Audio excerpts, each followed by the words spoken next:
सम्पादन गरिसकेका छन् र त्यो कार्य सम्पादनको बारेमा मूल्याङ्कन गर्ने जिम्मा अब तपाईहरुको काँधमा यो महाधिवेशनको काँधमा आइसकेको छ। यसो हुनाले अब हामी यो महाधिवेशनलाई सम्पादन गर्नको निम्ति महाधिवेशनका कार्यभारलाई अगाडि बढाउनको निम्ति सबभन्दा पहिले हामी अध्यक्ष मण्डलको घोषणा गर्छौं। म अध्यक्ष मण्डलको निम्ति विभिन्न कमिटीहरूको नाम प्रस्तावित गर्छु। यो नाम यस प्रकार छ। अध्यक्ष मण्डल 1 comrade Bidya Devi Bhandari, comrade Ishwar Pokhrel, comrade Yubaraj Gyawali, comrade Bharat Mohan Adhikari, comrade Mukunda Neupane, comrade Astalaxmi Shakya, comrade Rajendra Pandey, comrade Chhabilal Bishwakarma, comrade Nagendra Chaudhary, comrade Bhim Rawal, comrade Dharmanath Shah, comrade Kiran Gurung र कमेटी भोजराज जोशी। यो अध्यक्ष मण्डललाई स्वीकृत गरिदिनु हुन म कमेटीहरुसँग हार्दिक अनुरोध गर्दछु। खबर छापिदिनु हुन विनम्र गर्दै यहाँ आज यस्तो एउटा आफ्नो अमूल्य समयमा पनि उपस्थित भइदिनु भयो जुन अब पत्रकार साथीहरू, मिडियाका साथीहरू र यहाँ आज उपस्थित हुनुभएका सम्पूर्ण मेरा सहयोगी मित्रहरूलाई हृदयदेखि नै नागरिक मूल समाज मेरो आफ्नो व्यक्तिगत तर नागरिक मूल समाज समितिको तर्फबाट मुरी धन्यवाद। गुनासो म सहर्ष स्वीकार गर्दछु। यो केन्द्रीय कमिटीको तर्फबाट वास्तवमा उहाँका ती सुझाव र टिप्पणीहरूप्रति म मनन गर्दछु। यो सँगसँगै हामीले यो चीज कुनै लुकाएर गरेनौं कमरेडहरू।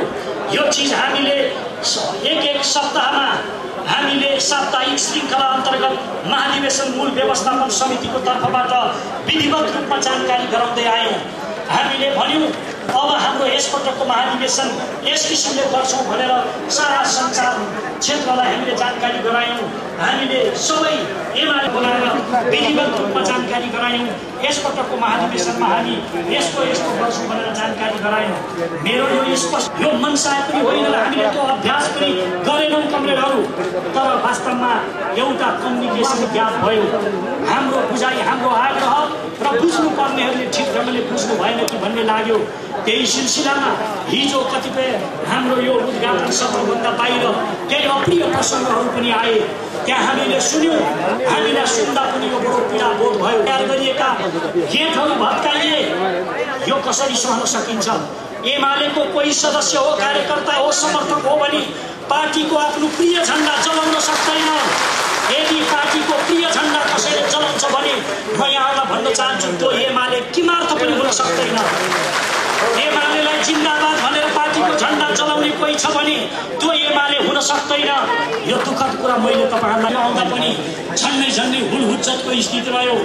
विजय जोली भारतीय जनता पार्टीका यो विदेश विभागका प्रमुख उहाँ आजमा जाने गर्दा उहाँमाथि अभद्र व्यवहार गरियो।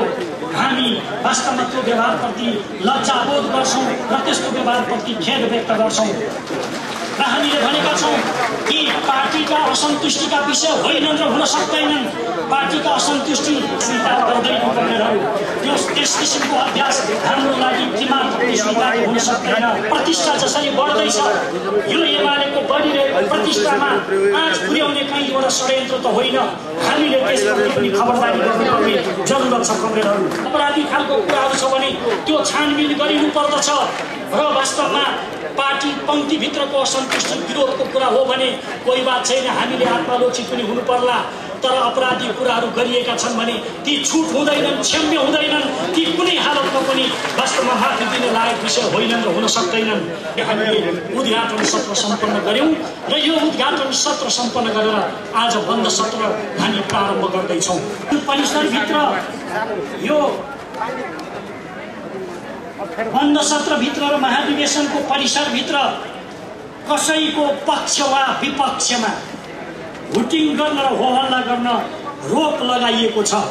यो आदरणीय अध्यक्षले दिनुभएको यो निर्देशनप्रति हामी सबै सहभागीहरूको समर्थन छ भनेर एकचोटि ताली बजाइदिनको लागि म अनुरोध गर्न चाहन्छु।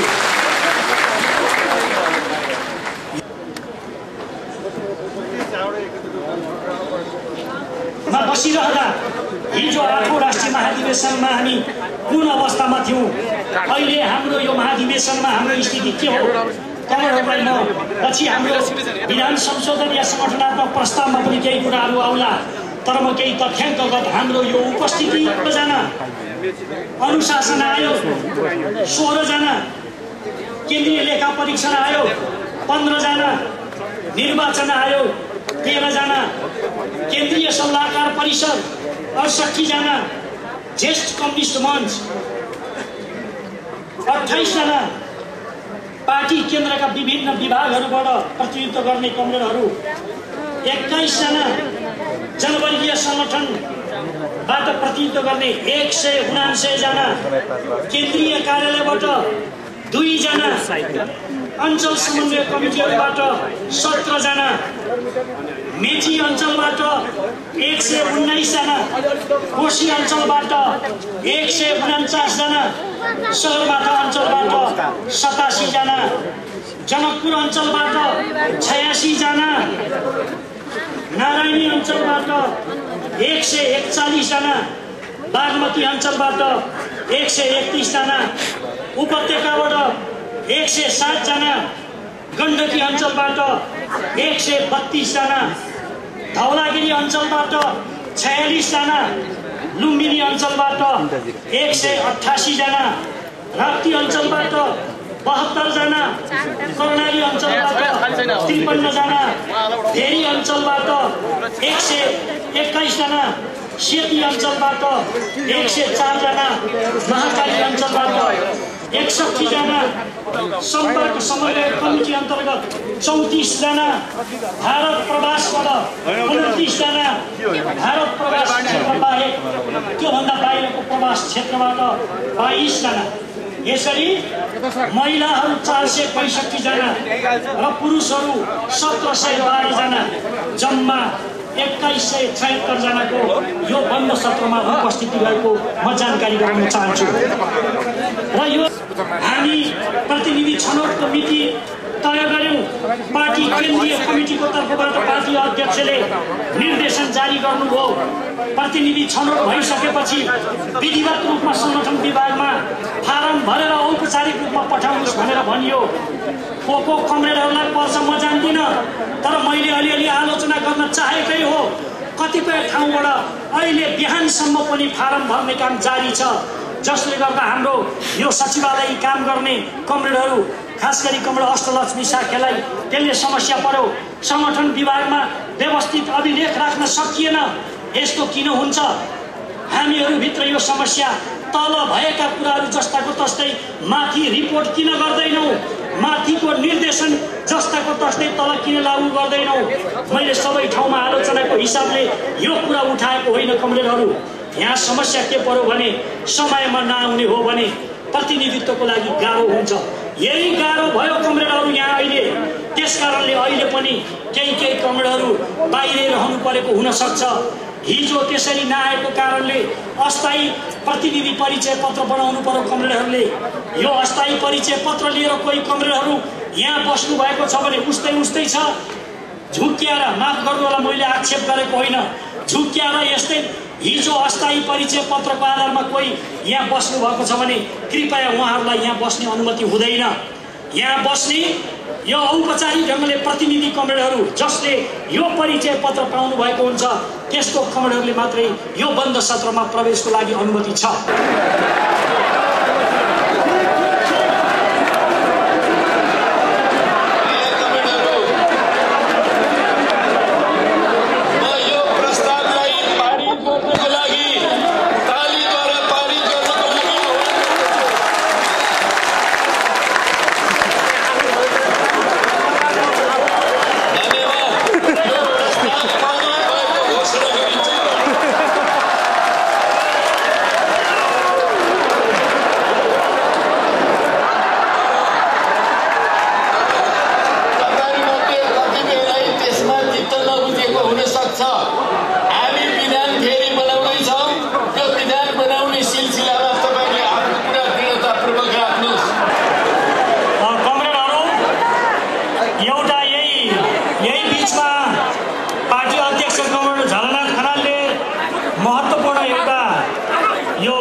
गर्नुपर्छ भनेर एउटा अत्यन्त महत्त्वपूर्ण एकदम विचारोत्तेजक यो प्रकाशन गर्नुभएको छ, किताब प्रकाशन गर्नुभएको छ। यो किताबको पनि विमोचनको लागि पार्टी अध्यक्षलाई म अनुरोध गर्दछु।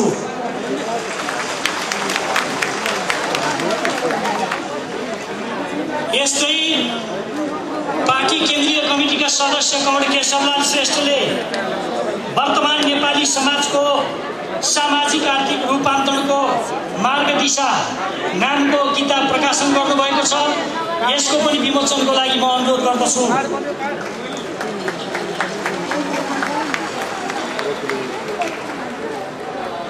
अर्को हाम्रो प्रवास क्षेत्रको कामको सन्दर्भमा त्यहाँको प्रवासी नेपालीहरूले सञ्चालन गरेको आन्दोलनको सन्दर्भमा महत्त्वपूर्ण कृतिहरू प्रकाशन गर्दै आउनुभएको छ। यही सिलसिलामा कमरेड टिका पौडेलले प्रवासी नेपाली आन्दोलन विशेष गरेर सामाजिक जीवनका डोबहरू भन्ने एउटा महत्त्वपूर्ण प्रकाशन गर्नुभएको छ। यसको लागि पनि म विमोचनको लागि अध्यक्षलाई अनुरोध गर्दछु। यी कमिटीहरूले लिएका थिए, तिनीहरूले आफ्ना कार्य सम्पादन गरिसकेका छन् र त्यो कार्य सम्पादनको बारेमा मूल्याङ्कन गर्ने जिम्मा अब तपाईँहरूको काँधमा, यो महाधिवेशनको काँधमा आइसकेको छ। त्यसो हुनाले अब हामी यो महाधिवेशनलाई सम्पादन गर्नको निम्ति, महाधिवेशनका कार्यभारलाई अगाडि बढाउनको निम्ति सबभन्दा पहिले हामी अध्यक्ष मण्डलको घोषणा गर्छौँ। म अध्यक्ष मण्डलको निम्ति विभिन्न कमरेडहरूको नाम प्रस्तावित गर्छु। यो नाम यस प्रकार छ। अध्यक्ष मण्डल: 1 comrade Bidya Devi Bhandari, comrade Ishwar Pokhrel, comrade Yubaraj Gyawali, comrade Bharat Mohan Adhikari, comrade Mukunda Neupane, comrade Astalaxmi Shakya, comrade Rajendra Pandey, comrade Chhabilal Bishwakarma, comrade Nagendra Chaudhary, comrade Bhim Rawal, comrade Dharmanath Shah, comrade Kiran Gurung र कमरेड भोजराज जोशी। यो अध्यक्ष मण्डललाई स्वीकृत गरिदिनु हुन म कमरेडहरूसँग हार्दिक अनुरोध गर्दछु।